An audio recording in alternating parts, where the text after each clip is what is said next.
All right, so good morning, everyone, and welcome to our quarterly community connection. My name is Carol Spicer, owner of Spicer Facilitation Learning. All of you know me, and all of you, with the exception of Michelle and Frank, have been on sessions with me virtually. Frank and Michelle I know from previous work life, so they've been in the room with me. So very pleased to see you both again. I bring you greetings from the unceded territory of the Beothuk in Pasadena on the west coast of the island, adjacent to the Mi'kmaq lands. I do ask you to reflect on the lands that you're joining us from. And Frank, I'm wondering, I'm going to put you right on the spot. I never even asked you. Could you give us a greeting in Mi'kmaq, please? Well, actually, that is not a very good, nice thing to do because I'm I'm a new learner to the Mi'kmaq language, Oh, okay. and I struggle at great length about pronunciation, let's say, but I can barely speak English, so that's not a big surprise, I suppose. But I would say thank you for that opportunity, but regrettably, I cannot speak the Mi'kmaq language, so. Okay, not a problem. I know someone on a previous one said it, but she said it so quickly. I'm like, I could never learn It that. is usually So, said very rapidly.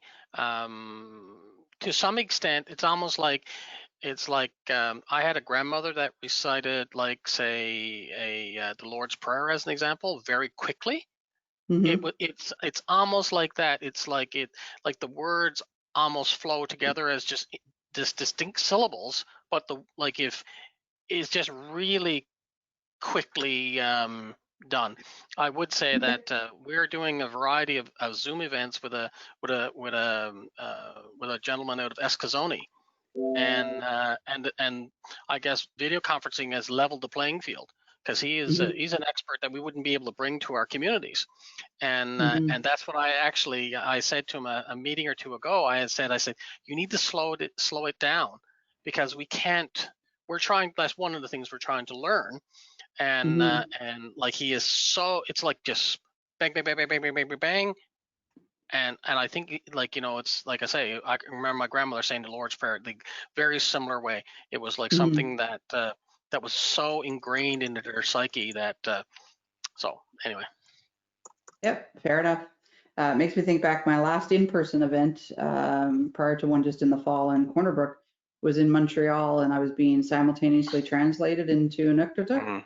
And that was the first thing they said to me, slow down. Slow down, yeah. Because the poor Yeah. translators, I'm like, hey, I'm Carol from Newfoundland, Labrador. And they're like, slow down. Absolutely, yeah. Yeah. Throw Um, I'm a beer drinker, so throw a few beer into that. Mm. there you go. When You I just got was a to Um, child, my next door neighbor, he's passed on now, rest his soul. But he used to say to me, Michelle, if your tongue came loose, you'd kill somebody. Yeah. there you go. when people tell me I'm speaking too fast, I just tell them to listen faster. Yeah, There there you you go. go. I like that. Yeah. I like that. Perfect. So I'm very pleased to welcome Michelle Snow with us today. Michelle is in a brand new role as the executive director of the fourth day, with the Board of Regents at Memorial University. But Michelle and I met when one of her team members recruited me to participate in a public engagement session. I think the first one I ever did was on apprenticeship out in Stephenville. And then I've participated in many, many events with her. And Michelle's also introduced me to the world of IAP2, which is the International Association of Public Practitioners, that I am completing my last session of a 3-day course today on facilitation techniques. And I've been so excited because I get to learn new facilitation techniques. But it started me thinking about the not-for-profit sector. And often when I work with folks in the not-for-profit sector, a lot of them are struggling with connecting to the public. And so I reached out to Michelle and thought maybe she could give some tips on that. So before we get you up, Michelle, you are familiar with some of the folks here, but I'll let them introduce themselves and what perspective they're coming from, because I think almost all of them wear more than one hat. so, so Frank, I'll start with you. Quick intro of who you are Thanks. and who you're with. Thanks, Carol. I guess As probably the couple of people on the call that don't know me, you probably sense from Carol asking me to do a greeting in Mi'kmaq that I'm a member of the Halibu First Nation. I'm originally born and bred in a small town just in the Bay of Islands. So I think there's a couple people from Cornwall there, Mount Moriah. My family came from the other side of the Bay, Gillums, and so I have a very strong attachment to there. I'm in Gander for many, many years. Worked all through Atlantic Canada, went to school in UNB, things of this nature. And I guess, I don't know when something happened, but I guess a trigger switch back a while ago. And I don't know, maybe it might be the influence of some ladies on this call that I'm trying to see the community in a different way. I'm trying to see the community as a collective of individuals that are working together to make things better. And so back a few years ago, my daughter actually approached me to help setting up a not-for-profit tried to revitalization of the Mi'kmaq culture in our area. So if you want to say the lens that I'm bringing to this today is to try and find, once again, ways to become more connected to our community, let's call it, to learn, because culture is really a very deep internal thing. And, you know, sometimes like, what is Newfoundland culture? What is Mi'kmaq culture? What is whatever? They're very intertwined. And it's actually a very cool thing, because sometimes when I'm sitting back and I'm listening to questions about reconciliation and things of this nature, and I'm not saying there's no issues in this province, but from where we're sitting, it is somewhat well, we're very connected, and and to some extent, in that it makes it a little more challenging for us to connect with who would be our potential participants. So that's what it's kind of come down to be. That's why I'm here today. Okay, excellent. Thank you, Frank. Janice, I'm going to go to you next.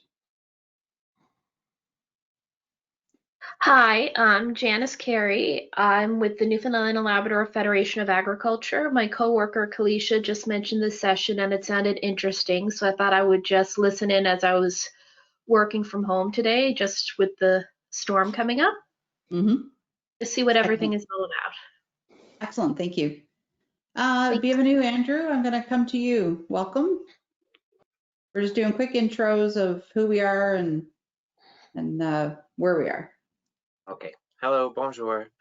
My name is Andrew Hibbets, and I'm an Economic Development Officer for the West Coast of Newfoundland with Red ATNL, which is a bilingual economic development organization.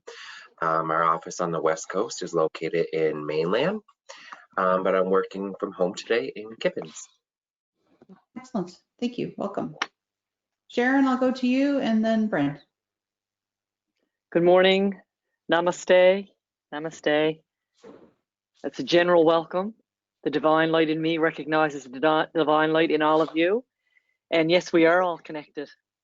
My business is Siva Meditation. I'm a meditation instructor, and I love these connections. Any opportunity I can get to sit in and connect with people. Thank you, Carol, for offering this. Thank you. Thanks, and Sharon, Michelle, for your, go ahead. No, I was going to say, Sharon, you're also a board member with Enlo. Board member with Enlo, yeah. Did you want my autobiography? So I know with that organization, you're always trying to reach out and connect with people as well, right? Yeah. Thank you, Carol. Okay. Excellent. Thank you. Brent? Good morning. So my name is Brent Decker. I'm an Economic Development Officer with the Department of Industry, Energy and Technology based here in Corner Brook. There you go. And we have short, sweet, and to the point. Excellent. Thank you.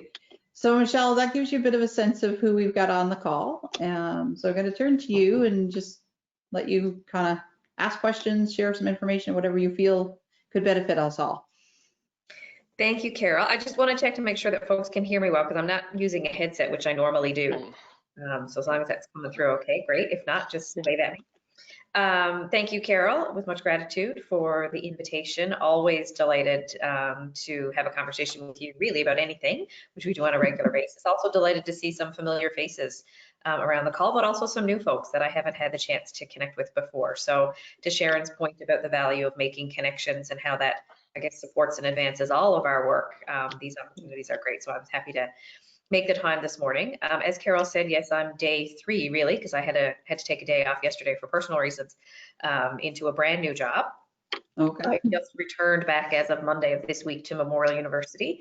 I had worked at Memorial in the early days of my career for about 8 years, but for the last 12 years had been working in the provincial government. And so it was a bit of an opportunity arose that I kind of couldn't say no to. So I'm delighted to be back here on campus in this new role. So I can't talk very much about what this role is, but I think, Carol, the reason, you know, in your introduction, you indicated that you and I go back a long way in the public engagement space. But prior, even before, I guess, I identified with being a public engagement or public practitioner, public participation practitioner, I started early in my career in the nonprofit sector, and I owe a lot of gratitude for my networks, for my skills, and I guess the career trajectory that I had been on because of those experiences that I had. Brent, that's probably where I would have encountered you, I think, for the first time. I was involved with a provincial nonprofit organization that connected young people with the economic development movement at the time. And that was very much a pivotal and transformative experience that I had. It really showed me who I was, the type of skills that I had, what I wanted to do. But it also started me on the road of really connecting and engaging with others and understanding the value in that. So my career has been kind of long and weaving and going in all kinds of different directions, but there's been a common thread through all of them. And certainly in the last decade, maybe 15 years, I've really come to recognize that for me, the value in connecting individuals through collaborative processes, engaging with constituents and community sector individuals has really been, I guess, the thing that has motivated me the most. So here in this new role at Memorial, I support a volunteer board of directors that's known as the Board of Regents, which is the governance body for Memorial University. It's made up of a very diverse group of people with, you know, amazing skills and backgrounds from a very diverse set of groups and organizations, and they are entrusted essentially with providing the management and oversight to Memorial University, which I think we all understand the pivotal role that Memorial plays in the province. So even in this role, Carol, there's a connection, of course, to the nonprofit sector because we have nonprofit representatives that sit on our board, and of course Memorial is very much supportive of and connected to the nonprofit sector.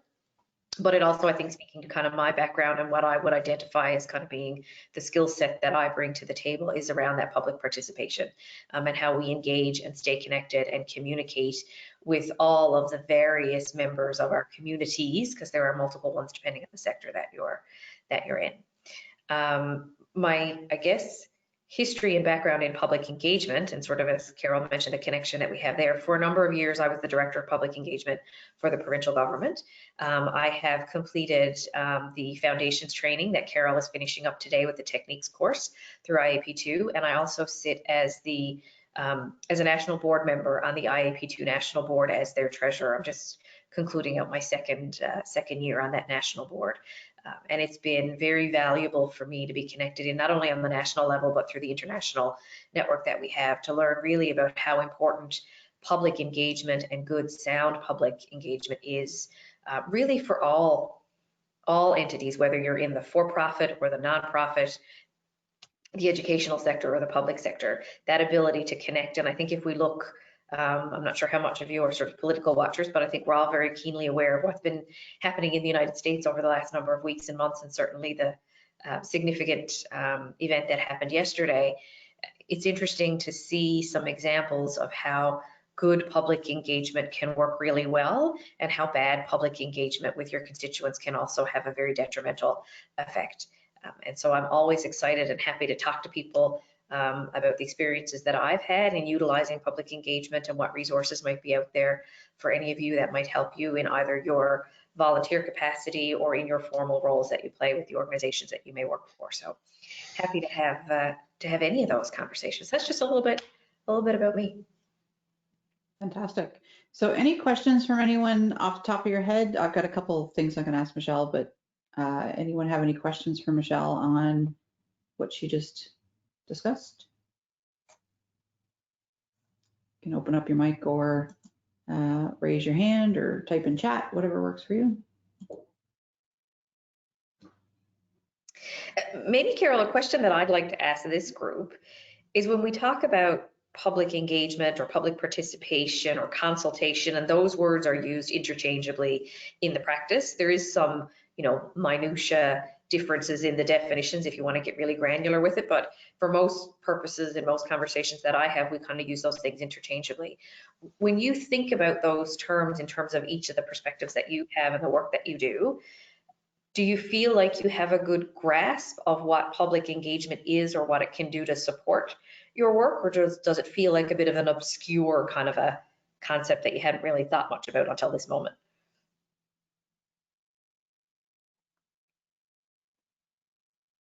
Well, I can start, I guess, Michelle. That's a very interesting question.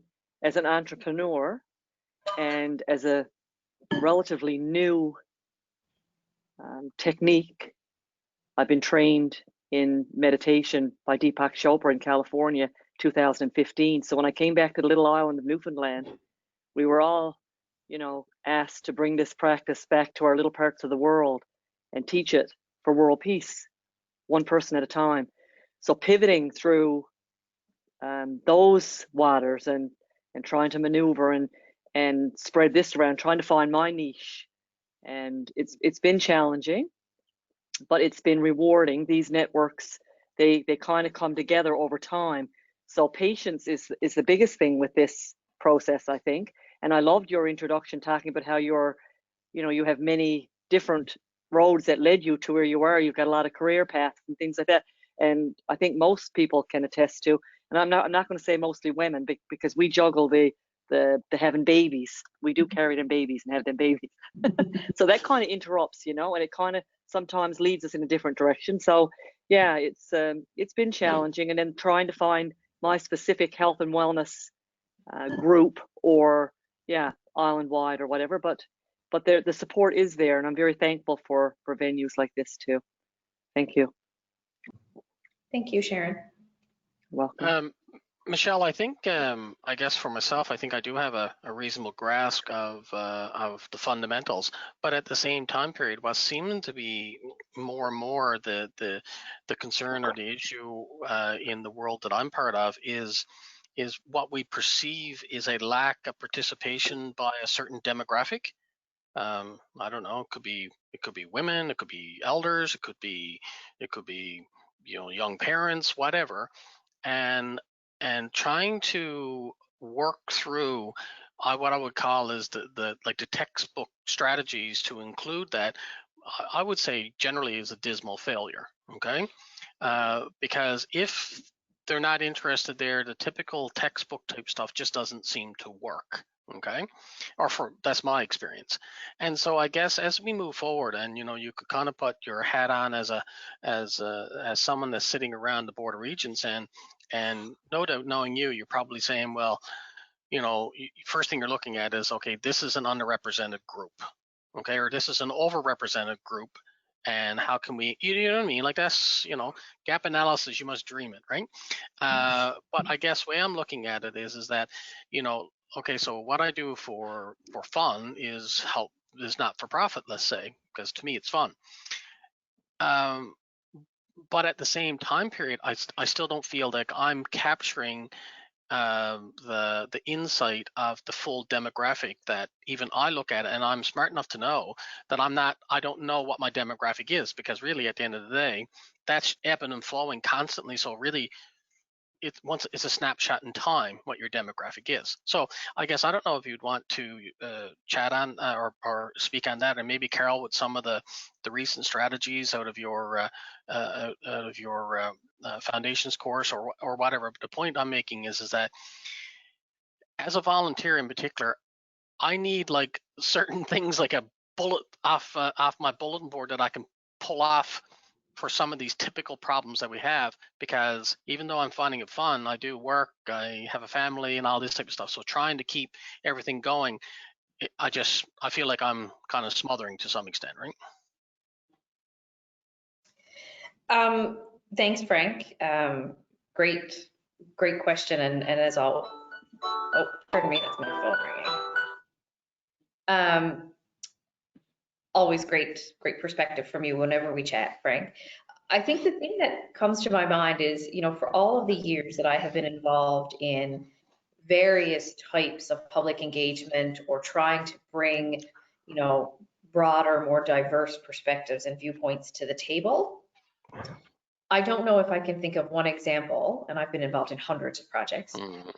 I can't think of one example where we ever got it absolutely perfect. And maybe think that's the message. we strive for that inclusivity of participation, but I don't think that we ever really reach that full, complete piece. There might be a few examples that exist out there in the practice on a global level, but I don't think striving for that sort of perfection is really, we can aim for it and we can look for it. For me, I tend to try to focus, and I have sort of pivoted my perspective, certainly in recent years, to more around the values of authenticity and inclusivity. So if we as the convener, or the people who are looking to seek the viewpoints and perspectives of others, if we are authentic in really asking ourselves, do we really want to hear from those voices that are missing from the table? Because in my experience, if I can be candid in this group, we sometimes will note that, okay, well, we didn't hear the voices of young people, or we didn't hear the voices of women, or any of those other underrepresented voices. But if we asked ourselves very candidly, were we really seeking those viewpoints? Were we open to hearing those viewpoints if they did come to the table and were expressed? Because what I've heard from people who, when you ask them, why don't you participate? Why don't you show up? It's because there's a belief that even if they did and they communicated their perspectives, nobody's going to listen. Or if they do listen, they're not actually going to act on those. So in the foundation's course, we talk actually about targeting and designing an engagement approach based on who the people are that are most impacted by the decision, right? So those who are closest to a decision when it's made and are not going to suffer the greatest or receive the greatest impact are the ones that you really want to start with those are the ones you really want to target for your engagement. And then it's like concentric circles, and you move out as that sphere of influence gets larger. Well, then while you certainly welcome those voices, the approaches or the time, the energy and effort that you spend on trying to attract those perspectives might get a little bit less because they're not as linked to the decision. But I think we need to come back to what's that authentic. Do we really want to hear from those underrepresented groups? Are we in a position to be able to act on the things that they tell us? Because sometimes we realize, we have no ability to address that issue. So what's the point in even asking for those perspectives? And then the other piece is around the inclusivity. Have we created a space and an environment where those perspectives, even if we're able to identify them and able to attract them, where they feel included and they feel that their voices are, what they have to say will be listened to? Have we created that space that's barrier free for them, but also gives them the ability to be able to speak, not only to participate, but also to speak with or participate with a level of honesty? Because that's the other piece we see in public engagement. You might get people showing up, but are they really telling you how they feel? Do they feel comfortable enough to identify that this is a barrier, or this is what I like, or this is what I don't like? And to get to that level of meaningful engagement takes a lot of effort and energy. And if I'm completely honest, and I say this about many of the engagement projects that I've led, we often are operating at a level that doesn't get down that deep. And so the real meaningful engagement to affect meaningful change in any sector, that's sort of where we need to get. But I also acknowledge that there's lots of barriers: time, money, energy, resources, political will, all kinds of things that can detract from that. Yeah, that's interesting, Michelle, because I guess if we're meant to do engagement right, we got to ask the right people the right questions at the right time in the right way, and that's a lot of rights to get right. So it's easy to mess it up or not be as effective as you could be or would be, and I think that's probably what leads to a lot of the cynicism, I guess, or, well, you're only asking me because you got to, and I agree 100%. I've said it a dozen times. when we're going to ask these questions, well, what are we going to do about the answers to these questions? And if you're not going to do anything about them, then why are we even asking them, right? So Yeah, Brett, you and I and Frank, we come from inside the public service, and we talk a lot about the tick box, right? Yeah. You're doing the thing because it ticks a box. In my practice, my public participation practice, there's a phrase that I love, and I try to use it whenever I can, particularly with decision makers, is about the value of brave, honest conversations. If you want real change, there's a big discussion happening now, of course, around the election and the provincial budget and the economy. And the phrase that's being thrown around a bit is about big ideas. We need big ideas on how to change this global situation that we're in for the betterment of the people of the province. Well, if you really want to have big ideas, you need to have brave, honest conversations about what those big ideas are going to mean. Because those big ideas and those transformative ideas may not be very comfortable for a lot of people. that's right. You need to be comfortable in being uncomfortable. It's one of my other favorites. I believe truly that there's no situation that's made worse by a brave, honest, respectful conversation. Does it mean you're going to get what you want? No. Does it mean that everybody's going to be happy? No. But I believe that there's value in having that brave, honest conversation. But creating the space for people to feel safe to do that, that takes a lot of commitment. And sometimes the situation doesn't allow us that. You've got to have something done, and your deadline is it's got to be done in 6 weeks, or it's got to be done in 2 weeks. So your ability to kind of do what you would like to do is sometimes hampered by that. Thanks. Yeah, it's interesting. So I just completed 2 projects with Janice's organization, the Federation of Agriculture. So we did strategic planning review, and we held 11 public engagement sessions virtually from May to August to provide input into the development of their strategic plan. And one of the strongest things that came out was that farmers and producers want dedicated resources for them. So Kalisha, who Janice mentioned in their organization, is working on a climate change project. So they said, okay, let's go to the producers and say, what do you need from us? Because they're saying we need stuff. And, so what we want to hear from you about climate change. What are you seeing? What's affecting you? What's not affecting you? And so on. We got a handful, like literally a handful of people at our recent 5 sessions. And we're frustrated because you said you want us to do something for you. We give you the opportunity to come tell us what you need, and you don't show up. So any thoughts on that, Michelle? Because I know Janice is, working with people that are trying to process what we just gathered, but how do you get them there? That's the frustration for me. Sharon, did you want to comment or? I was just going to say, going right back to what you were saying, what it takes. Another word that always comes to me is the word bold.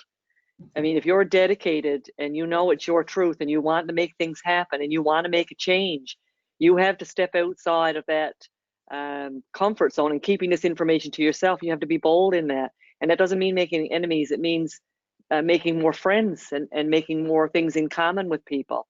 An interesting quote that I heard that really struck me in 2021. I'm always doing training as well with my my courses and stuff. And this guru said, if you continue to say you're a work in progress, it's time to get this progress done. We always say we're a work in progress. So when is that ever going to be done? Sometimes that's just a little bit of a cop out or an easy way to stay stuck and let somebody else do the work, or put the proposals in there. I need this. Now somebody else go and tell them what it is we want. And you've got to just be bold and come forward and courageous and all those things. And that's when change will happen, right? Thank you. Mm-hmm. So Michelle, thoughts on attracting people to engagement? I'll go back to that word, and I'm not sure if everybody on the call is familiar with the what we refer to in the business, I guess, as the IAP2 spectrum. And there's other models out there as well, but they all pretty much grounded on the same foundation. And there's a spectrum of ways to engage, and depending on the needs of your audience, the needs of you as the convener, and the information that you're trying to seek, different approaches or tactics on that spectrum might be more appropriate. There are instances, and I'll use the current example that we're in right now around vaccinations for COVID-19, where communication and sort of a one-way dump of communication out is the best and most appropriate type of engagement that you can undertake. This is not the time to be asking people for what their views on vaccination is, or where to go get vaccinated, or who should get priority. The circumstances that we're in doesn't facilitate the ability for that type of a consultative process. Somebody has to make a decision, and then somebody has to convey that information so that people are able to participate in a vaccination project. On the higher end of the spectrum is where we have much more collaborative co-creation. Oh, thanks, Carol, for putting that up there. You'll see as you moved from left to the right on this spectrum, you go from more of an information out up to a place where I guess sort of the ideal in some situations is where people are empowered, and you place the final decision making in the hands of those individuals that are going to be most impacted, whether that's the public or a particular constituency group. The one thing that I will say is we shouldn't presume that because you're moving from inform over to empower, that the goal is always to get up to the empower piece. Not all situations, and the example I just used is a perfect one, is that appropriate. But it is a spectrum, and sometimes you move back and forth on that spectrum and you land in a place that's most appropriate and comfortable. But I think, to answer your question, Carol, the authenticity at which you decide where on this spectrum you are for your needs lends itself a lot to people's willingness and trust in wanting to participate. So if you're going to be involved in a process that's up in the collaborative or empowerment piece, that's generally long term. It takes a lot of investment from people, from time, energy, and effort, and they're going to want to see something transformative coming out the other end of that. That's going to be where you're really overhauling or transforming a system or idea. For that result, people will be interested and willing to give the time and the energy and the effort that it takes to go through that type of a more intensive and substantive process to get there. You wouldn't do that for something that was pretty much, you know, should we flood the ice rink in the city again this year or should we not? That wouldn't necessarily be a big empowerment piece, but changing, you know, tackling more systemic things like, you know, systemic racism or reconciliation with our Indigenous people. Those are things where you want to put that empowerment into the hands of people who then feel like, you know what, I actually have a say and an influence over this. So it really depends on choosing what you think is right. But that authenticity for me is, I think is a real key piece. If people don't feel that it's authentic, then why would you be interested in participating or fully participating? Mm-hmm. Very true. Questions or comments from anyone? The piece that I picked up on my planning training, so the training I'm completing right now was supposed to be done in one shot last in May in person, and of course with things as they were at that time, we've gone virtual. So we did the first half, which was planning. I completed that in May, and we're doing the techniques now. The biggest piece I picked up was from this spectrum was this promise to the public at the bottom. And I just used that recently in the 2 engagement sessions I did with the Federation, Janice's organization, by putting some of these words in the communication, that we will ensure that your concerns and aspirations are directly reflected, or we will acknowledge your concerns and aspirations, depending on what level of engagement we were at. And I think that was a shift for me, you know, because it was often just come on out and talk to us, but there was really no promise of what we were going to do to it. So I think to the point that Brent said earlier, like, what are you actually going to do with what you get? And so I found that was a shift for myself in making communication about engagement, that promise to the public and what you're going to deliver on it. And then it holds you accountable that you have to then do that. And so when I worked with my client, I said, now you need to put out a what we heard document, because I told them you're going to tell them what we heard. So, you know, as we're going through this, and you know, one guy bet me lunch, and you know, whenever the world opens up again, I think he's out in Clarenville, and we ever cross paths, I said he owes me lunch, because we went out and told him this is what we heard, that, yeah, because he said, I'll never hear anything on this. I said, you will. I said, I'm going to make this client do it. And they did. So to give credit to Janice's organization, they did. But it was a different type of thinking, right? It was, I think as Brent said, are you prepared to do anything with what you're hearing? Are you going to let them know what you're doing about what you've heard? Or even just let them know what you heard? And I learned that from your group, Michelle. Your group was great at putting together what we heard documents, and just that feedback loop to people who've attended. I think it helps make people willing to come out again. So if you want to start to build that community piece, and I mean, those of you that have been participating in my thing, I always sort of have a follow-up, wrap-up email or a post to say, this is what we've done, and thank you so much, and who was here and what was said and so on. So I think it's important to close that piece. So that, I just wanted to kind of throw that part in from my learnings.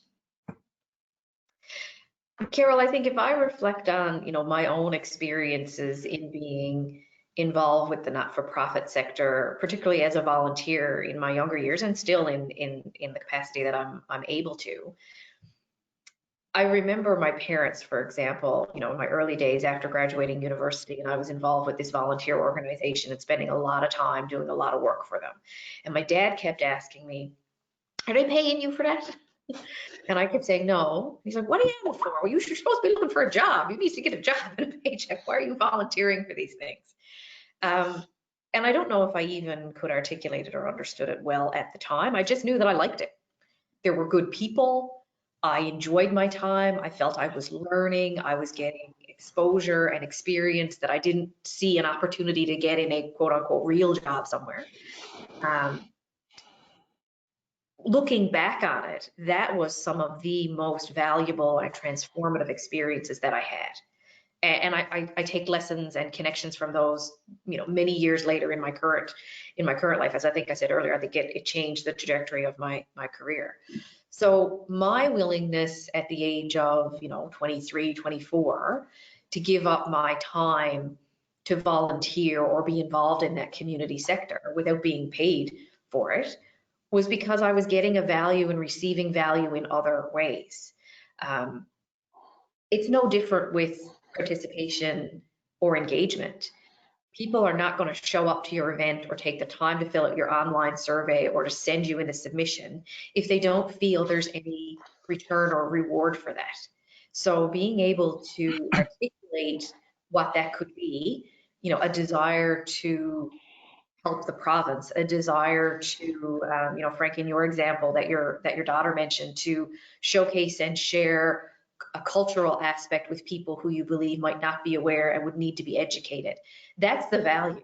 Being able to see that would be the motivator for why your daughter or you would want to take that on. It's no different in public participation. We need to be able to create and identify what that value is, and that's what I think that the public is trying to convey. And it will be different depending on, Andrew, the organization that you're involved in, or Sharon, the work that you do, or what you do at the Federation of Agriculture. You need to define and decide what that is for your constituents individually, and it is going to vary. But at the core of it, it really is about that authenticity and finding that value for people.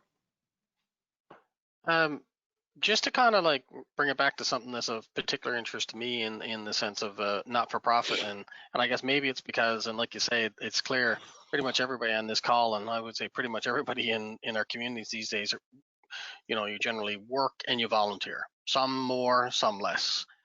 So for myself, I'm finding, like you say, like, yes, I probably take some skill sets from my job to the not-for-profit that I work with, but at the same time period, I feel like I'm always resetting because I can't put the energy in the not-for-profit that I want to.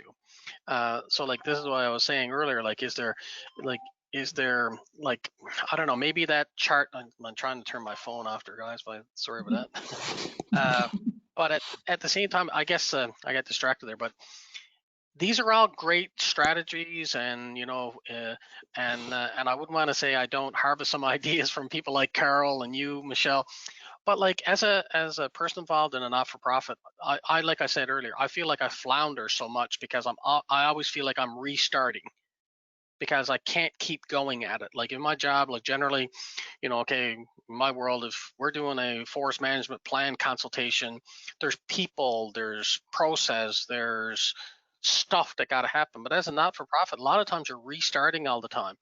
And even if you kind of put some processes in place, you know, all you need is an election of a new board of directors or something like this, or whatever, that kind of, well, then the button gets reset again or whatever. And all I guess I'm saying is, and maybe the bigger not-for-profits, you know, like I'm the council, I'm volunteer with the Council of the Halibut First Nation. So we got more processes than the government of Newfoundland does, I'd say. But there's a lot of these not-for-profits that are doing fantastic work in our communities, that you got like a handful of people that are doing everything.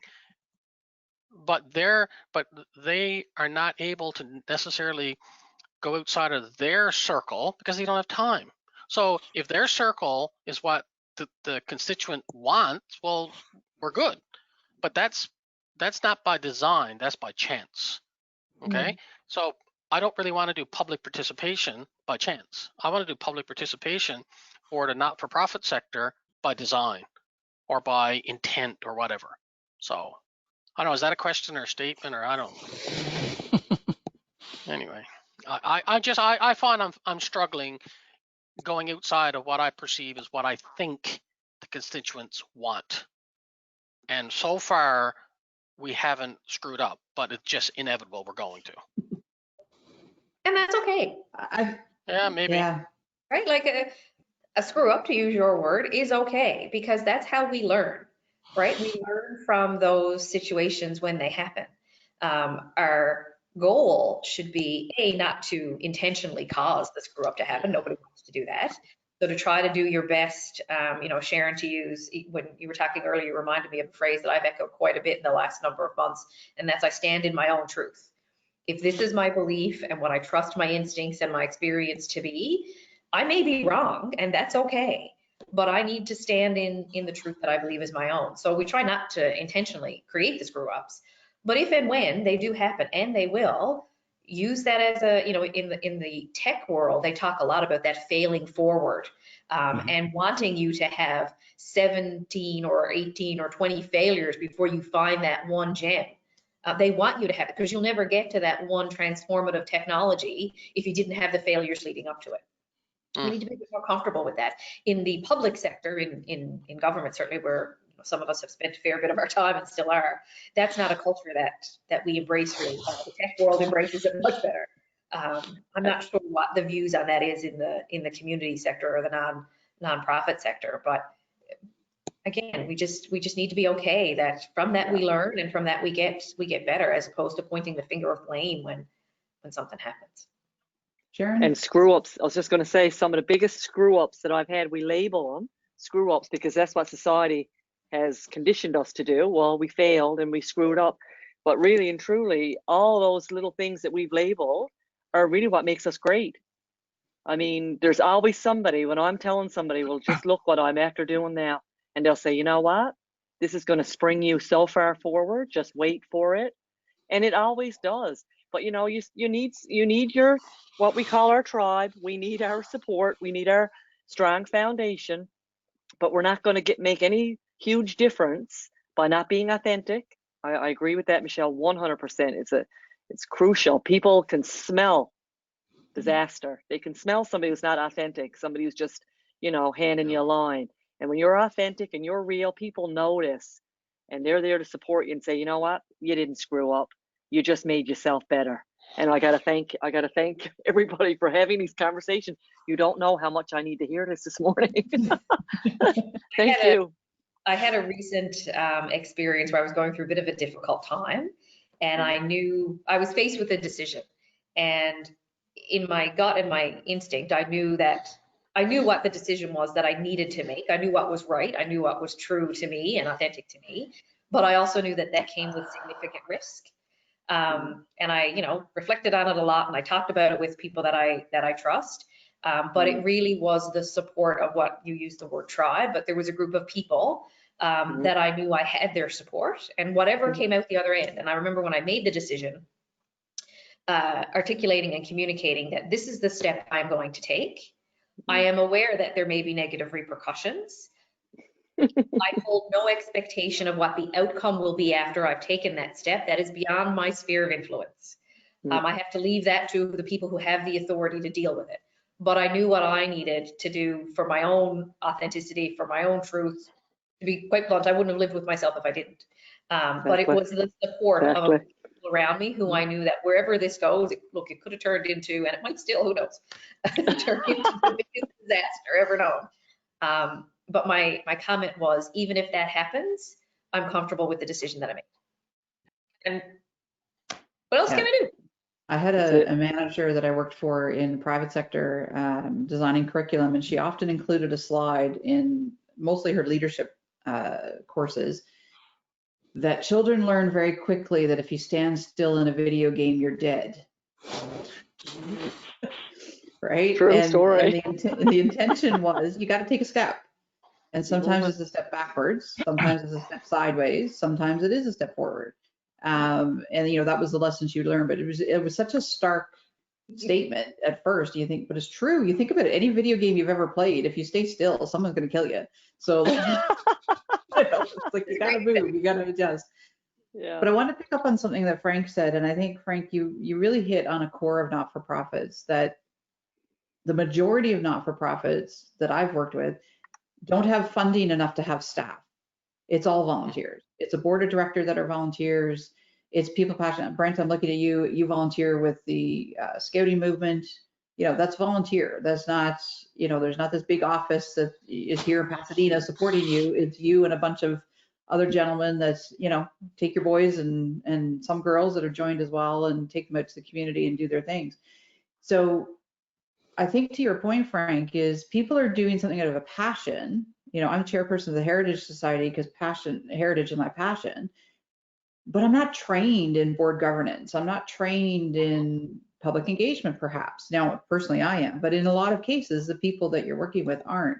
So I'm going to throw a question to you, Brent. I know the community capacity building has certain things.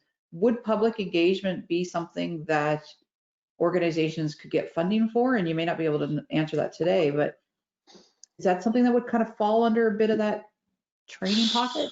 So historically, when the community capacity building program was first set up X number of years ago, public participation was a module within the suite of modules that were available. I think after that, the public engagement division within government was created. So I think a lot of that probably got then referred to the public engagement section. It's probably still on the books. Again, I don't deal directly with the community capacity building program anymore, but the module probably still exists. It probably needs to be refreshed and more than dusted off, probably shoveled off. I guess because the world has changed a lot in terms of social media. I mean, I'm sure when those modules were written, social media didn't exist, let alone was an effective tool. But yeah, that is absolutely. I mean, the point of the community capacity building program is to help organizations be better. And if public participation, if it was deemed to be an important, 15, 20, whatever number of years ago when that was developed, then I would think that there would still be support for that type of thing, for sure. Okay. So Frank, that might be something your organization could look at, is getting some funding to get some training. Now, obviously, I'm not trying to promote myself. I've been hired through CCB to facilitate on behalf of people, rather than train them. I've actually conducted their strategic planning sessions or whatever it may be. So there's different things. And I can actually say, and by providing input, I just received notification from Melissa Wheeler, is the person that's dealing with it now. They've raised their rates. Brent, believe it or not, they raised the rates. Not a lot. Dare I ask how much? So it went from $375 a day to $500 a day, and the $125 for planning has gone to $250. Okay. So still not at market rates, but it's certainly a step forward, which I don't think it's changed in many, it was $350 a day when I was running the program. So that's well, yeah. So it kind of became $500 a day if you took your planning and your $375 and put it together. You could kind of say I got 500. Yeah. So now if I were to do a day, for instance, it'd be $750. Okay, well, that's a little more attractive. A little bit more. I was in the second cohort of facilitators that were trained. The modules were still being written at the time. And Yeah. if I recall correctly, that was either late 1999 or early 2000. And the rates were the same then as they were until just now. So. Yeah. Yeah, So that's absolutely. just a recent thing. But Frank, maybe that's something for your organization to look at training. Brent and I both volunteer at our church, and I often say that my church gets to take advantage of my skill because I stand up and read. Because what's it to me to read for 3 minutes in church, when I've been like Michelle up in a front of a room of, 75 people talking. So sometimes I find with the not-for-profit sector, especially because it's all volunteers and people are passionate about the core of what your organization is, but you know what? They probably got skills you don't know they have. And so it's, looking at the board members and what their skill sets are, and maybe there is somebody that's willing to step into an engagement role. My mother's an accountant. She would be terrified to read in church. Like she just says, but give me a spreadsheet. I can do the numbers for a not-for-profit, so everybody's got, has their talent, but training might be something that you could pursue, Frank, for some of your organizations and for the others here. Janice, I don't want to feel like we're ignoring you because you're not on camera, because I know you're there and you're with a organization that is fortunate enough to have some staff in the office, such as yourself. Any comments or questions you have, Janice, from your perspective? Just really trying to take a lot of this in, trying to process how for upcoming events that we will be having, we'll be able to do like the engagement process and really go from there. Just because it's a lot to think. I know I took a screenshot of that image that you put up, I think about 15 or 20 minutes ago, that I plan to share with people when I'm back in the office next week. Yeah, I can email that to you too if you wish. Because Janice, you're in a fairly new role in the organization, aren't you? Yes. Yeah. Okay. I've only been there 3 months. Okay, excellent. I think part of your role, Janice, is reaching out to your membership, right? Yes, very much so. So this is why I wanted to just kind of be a bit of a lurker and just listen to what everybody is saying, just to try and process everything, because I feel in the position that I'm in where everything is so new, I could probably learn more from other people. I think that would be is what's best for right now.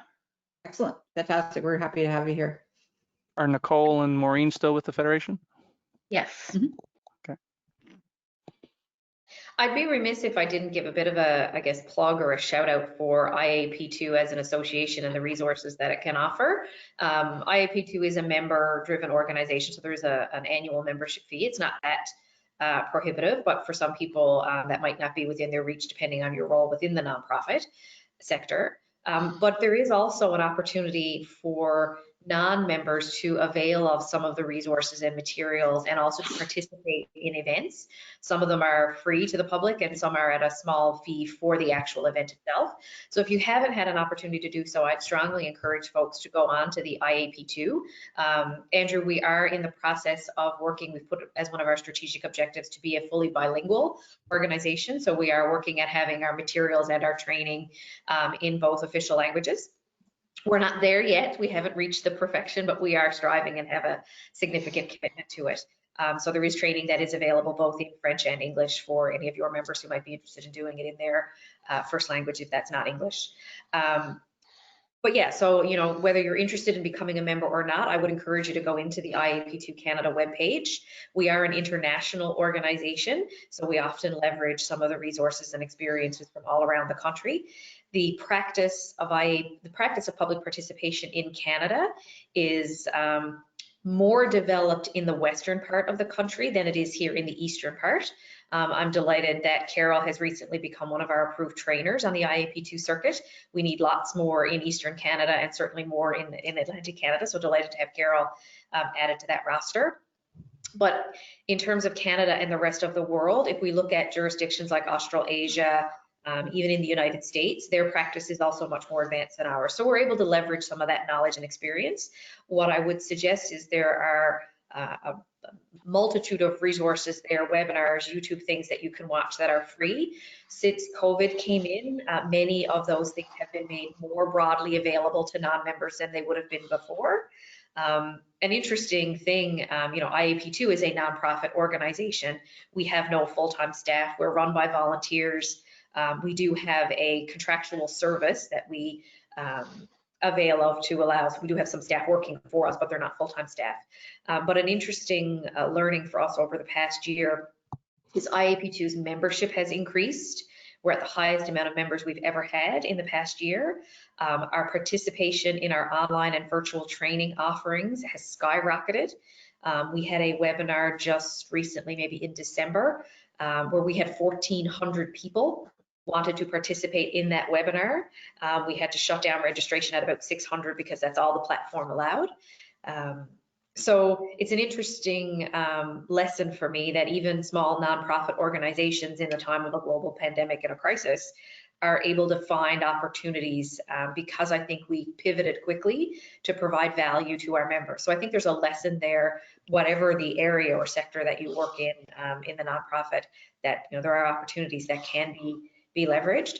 At the core of that, I think, is that open communication, that continual connectivity, so that members know you're there and know you're available to support them, which is a different experience, Frank, for another organization that you and I have been heavily involved in, who hasn't been able to pivot in the same way and has found, I guess, their sustainability really coming in question over the past number of months. So it's been interesting for me to compare those two organizations. But I would encourage you, if you haven't had an opportunity, or others in your organization, if they're more involved in the engagement side of things, I think there's a lot of valuable resources there. Go have a poke around. If you're enjoying a snow day this afternoon or tomorrow, go poke around the website and see what materials are. There's a lot of stuff that you can find useful. If I could add there that I guess that association also is a very easy one to get as much or as little diverse exposure as you want. Because I guess, as people probably would see, I have a lot of interest in the Indigenous engagement, because I guess it's the definition of dismal failure, I think, in general. But this association actually seems to have got it, well, if not right, they definitely got a good pathway where like they include Indigenous engagement all across the world, and it's an easy, it's an easy thing to participate in once, always, whatever. So it is. I do think, like you say, Michelle, whoever was behind the I'll call it the growth sector or whatever, they seem to have, like you say, you quickly realize that if you're interested in public engagement, there's plenty of things to get good exposure from, and as we often use, there's a good value proposition there, right? Mm-hmm.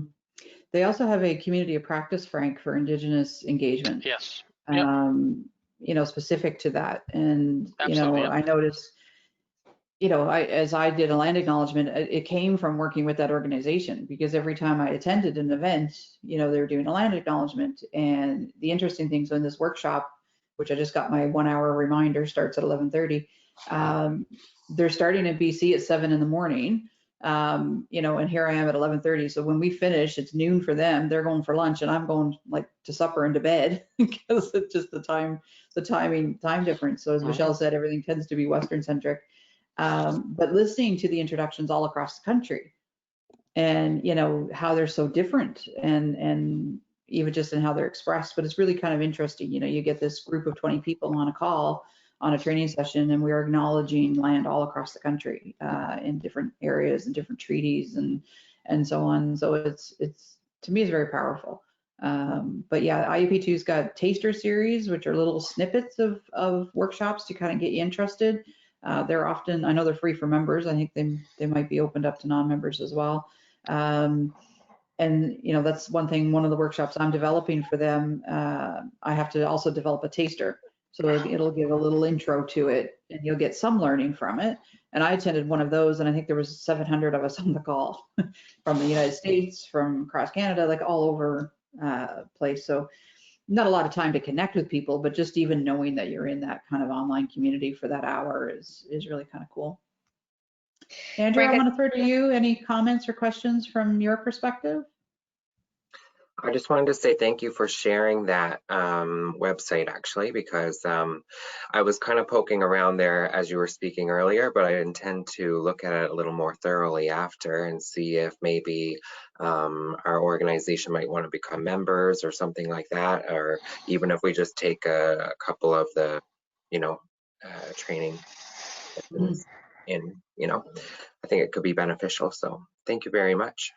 And Andrew, or for any of the others that are on the call, if you see something there and you have some questions, feel free to reach out to me. I'm happy to connect you, particularly Andrew, in your case, with some of our Francophone board members and our Francophone trainers who can probably talk about, because like I said, we're still developing our materials, so there might be other information that would meet your needs that might not be, fully available on the website. But if you'd like to connect with any of those, because we really have set as a mission for the organization to become a fully bilingual organization.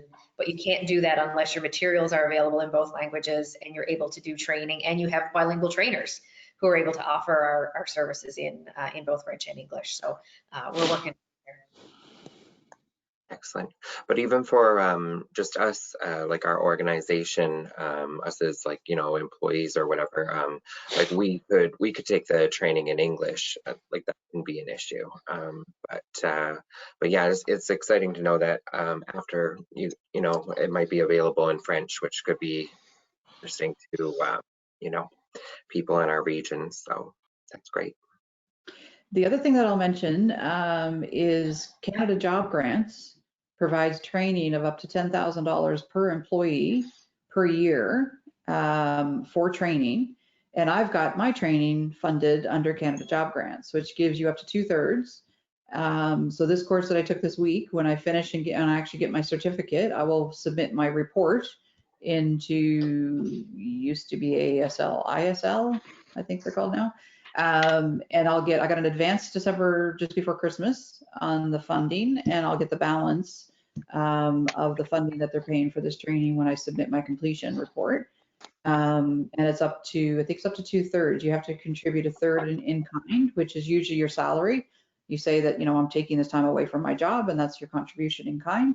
You don't actually kind of have to pay government for that, but they will pay you a percentage of that. So they covered both my training, the planning course that I took in May, and then I had to do another application through LAMPS, the LAMPS tool as an employer. So even as a solopreneur, I'm an employer, I employ me. And so I'm the employee that takes advantage of that. So yeah, I got funding for it. So it didn't cost me as much as I thought. And they had actually approved me to go to the conference in Saskatchewan. Travel, accommodation, meals, the course, everything was approved. And then when that got canceled, it actually worked out better for government because it was only the course fee now instead of all the travel as well. So that's an option as well, Frank, to look at for your organization, and for you, Andrew, if you as an employee, if you want to take, the planning, the foundations courses, you might be able to get some subsidy for it. Okay, I've made note of it here. So thank you. And same for you, Janice, for your organization too. It might be something to consider. Thank you. I'll look into that. I was just going to say, in the spirit of networking and making connections, the offer certainly stands. I'm available and accessible. You can find me on social media, or you can find me through contact information that Carol would have. She knows how to find me any time of the day or night. But yeah, happy to, if anybody's interested in talking about public engagement or about IAP2, or if you're dealing with a situation in your own not-for-profit organization or anything else that you're involved in, and you kind of want to have somebody to bounce some ideas off of, I'm always happy to have those conversations. Sometimes I even return phone calls, Frank. I know. Remember, I always tease when you put those statements out, you never put a qualifier on time of day and everything. So sometimes 10, 11, 12 o'clock at night when you're, because in all fairness, I don't know, maybe it's the culture or whatever, but I guess I know the two ladies, Carol and Michelle, I guess for many, many years. And I don't know, like in all fairness, guys, you guys must live and be connected, because sometimes with me, I'm a bit of I guess I keep weird hours, and sometimes you send an email or a text message really not expecting a response at that point, because it's probably not a good time of the day to be doing so. And a lot of times, the response comes back. So then you need to kind of cover it up and say, we'll talk tomorrow. I was just doing it so that I don't forget. So thank you very much, and I'll say to everybody else on the call, and those Michelle and Carol, for those that don't know them, and I guess some know them very well. Their depth of knowledge in things such as public engagement, which is the topic of today, is just second to none. So take them up on their offer. They definitely will. No matter what your troubles are, they have a pathway through it. I can guarantee you that. Thank you, Frank. Frank has a habit of catching me. He's caught me on the 401 in Ontario on the highway. He's caught me up in Labrador in my car. He's caught me on a walk through my community. He does actually reach out at the very oddest times. I think the last conversation I had, he was on the road driving home from West Coast to Central. So we've had some very interesting conversations over the years at different times for sure. I'm just going to do a quick round robin. Andrew's put his contact information over in chat. If you want to do that, you're welcome. Janice, I'm going to go to you first. Any last comments, questions, words that you'd like to say? Just thank you so much for sending the link to Kalisha so that I could just hear some of the information that was being said today. Much appreciated. Thank you. Excellent. Thank you so much for joining us. Sharon. Back I go. Can you hear me? Yep. I just want to thank everybody. And you're not singing to the choir when you're singing Carol praises. Are you still there? Yeah. Yep. I can't see you. I can't see anybody, but I'm sure you can hear me. We can. Even such I guess a diverse industry like mine, Carol has been there for me since we met, and she's doing some fancy stuff to keep me on my path too. So thank you very much. And every time I do one of these sessions, I come away better. So thank you. Thank you, Sharon. So happy you could join us. Yeah. Brent's got his, I love Brent's business card in Lego. Brent's contacts over there. Brent, any last words from you? No, actually, the business card that's behind it, they're soon going to be going in the garbage because, as you're probably aware, we changed our department name again. So yeah, get them while they're hot. Yeah, I used to do the same thing. I used to hand out my business card in government and say, don't look at the title of the department, but the email and the phone number are still the same. Yeah, that's right. That's the only thing that doesn't change. Yeah. Last word, any comments, Brent, before we go? No, I'm good. Okay, Andrew? I'm good. I'm curious as to where Brent got that because I kind of want one too. Santa Claus. Santa Claus. There you go. But no, aside from Frank, that, last words from you? Jess, really, this is the first time I've participated in this type of process with yourself. Carol has signed up for a number, but my work gets complicated, and it did this morning. But I committed myself that unless the world ended today, because I do feel that I'm at the back end of my provincial government career and still trying to maintain as much enthusiasm there as the citizens deserve. But I must say it's the other stuff that keeps me energized and the like. So really, just thanks for whoever started this process. It probably was yourself, Carol, and the like. And if anything, I guess my thing is like, I feel a little embarrassed. I didn't realize there was a Francophone organization, and for that, it's like there's always a takeaway, okay? And not to say that's the only one, but just simply knowing that that's existing out on the Port au Port Peninsula and the like is pretty cool. And I kind of pride myself on knowing a fair amount about our province, but it's a pretty diverse place, and there's a lot of stuff going on and the like, and even you, Sharon, like I have some friends who's very engaged, and I'll call it holistic. No, only word I can say is stuff, because it is stuff about stuff. Stuff about stuff, but I guess this is the thing, and once again, it's just been pretty cool. So thanks a bunch for everybody's participation, and I added my non-governmental contact there because that's what I'm doing here today. It's I'm sitting here as an interested citizen of this province, trying to make the place, I don't know, just make the community a little bit better. That's excellent. Thank you. When you think about it, we've got Andrew representing Francophones. We have Sharon with Enlow representing women entrepreneurs. We have Frank with Alibu. Like that's just the diversity here. We've got Janice in an industry sector with the agriculture industry. And then Brent supports us all because we all go to government for help. So just a small group here today, but pretty mighty and representation. Andrew, I think I cut you off earlier. Was there something you were going to add? Oh, that's okay. I was just going to add a note that there's actually 9 of us employed with Red A. I'm the only one on the east or west coast rather. And we have somebody in Lab City, an economic development officer over there. We have an economic development officer for the east coast as well. And that's where the other employees are as well. Like our main office is in St. John's in the Francophone school out there. Cool. And my office on the west coast is in the Francophone school out in mainland or in French La Grande. Mhm. I don't know about anybody else, but I wouldn't mind having an opportunity to have a chat to that team just on how they're seeing how they're operating in the province as a French-based organization for myself anyway. So Okay, yeah, we could Well, arrange that. We've talked, Frank, about having Andrew on our entrepreneur coffee break.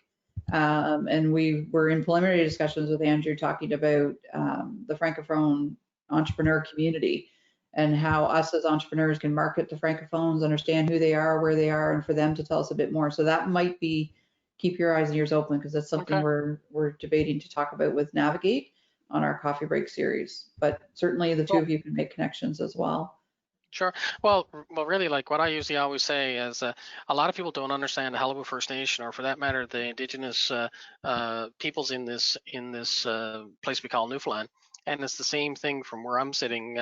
It really just comes to improving your understanding of the diverse perspectives. Like I've learned that my worldview is probably different than, and I'll use you as an example, Carol, as you. Mhm. One is not better or worse than the other. It's just that we have different perspectives, and understanding and harnessing those perspectives to big transformational change in things that need that is what I'm all about. So basically, feel free to reach out to me. And I don't know, I don't seem to sleep much. I'm available a lot of the times. So, but no, it's feel free. Excellent, Just thank you. Carol, Yes. I am unable, I'm froze up here. I can't see anybody and I'm unable to put my information. So you can type that in after my email information if you want. I'm just froze, screen is froze. Yeah, You're no coming problem. in Do you want perfectly, your just Sharon 21? SivaMeditation@gmail.com. Okay, yeah, I'll put that in. Thank you very much. Thank you, No everybody. problem. So in Also, order, in sorry. You're froze too?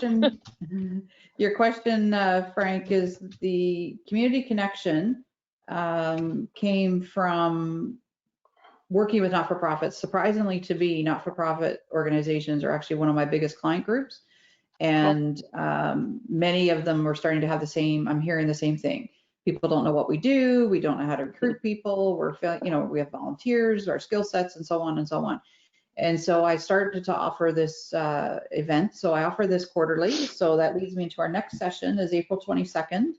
Don't have anything lined up. So if there's a particular topic that you're interested in, but I do this 4 times a year, free event for the not-for-profit sector, because I think the synergies between the different not-for-profits is really important. I think, if you look at just even Enlo and Rede, you're both working with entrepreneurs, you're working with different demographics, but you're both working with entrepreneurs. So I find the synergies between the organizations is important. And so I provide my opportunity and my platform and skill to bring you folks together. And I always make wonderful connections as well. Michelle, thank you. Thank you for jumping in with us today and giving your experiences. I wish you all the best in your new role. Probably just as well we got you on day 3 before they really learn what you can do and you're flat out busy. So thank you so much for joining us today. Thank you for the invitation, and thank you all for spending a bit of time, and always excited when people want to talk about public engagement. So. The only other person I think talks more about public engagement was your former boss, Bruce Gilbert, who's on the international board. But you make a great coffee chat. Yeah, I thought about that after. I thought I might have to reach out to him one day. Yeah. So thank you, everyone. When we close, Carol, yes. In terms of topics for your next, have you done anything around change management? No. might be something to think about given the amount of change in the world and the new election coming and new governments and who knows what's coming out of that. And that might Brent, get some. that's very timely because, like, let's be blunt, the not-for-profit sector is doing fantastic work in this province, but anybody that thinks that is not going to have to try and fill in some gaps tied to, I guess, funding-related type issues, we're all kidding ourselves. So, you know, even if under that type of thing, like the change management or the expectations on some of the community groups doing things is going to definitely it's just going to ramp up big time. So, you know, like you say, how do we manage through that change? Especially some of these organizations, well, they probably don't exist today, but they will exist next month or next spring. Yeah, right? absolutely. Excellent. Yeah, good suggestion, Brent. I'll look into that. When you close your session today, an evaluation is going to pop up. It's just 3 radio buttons and a couple comment boxes. If you could provide some information, some feedback, that would be great. Just helps me ensure that we're on track with the sessions, and be honest, if there's things you didn't like, tell me that too, so I can change it. And again, as I say, next honest session. conversations. That's it. That's it. We want that honesty for sure. Next session is April 22nd. And if there's anything I could ever help out with at any time with your organizations, please let me know. Have a great day, everybody. Thanks so much for joining me this morning. Thank you. Bye. Thanks. Bye.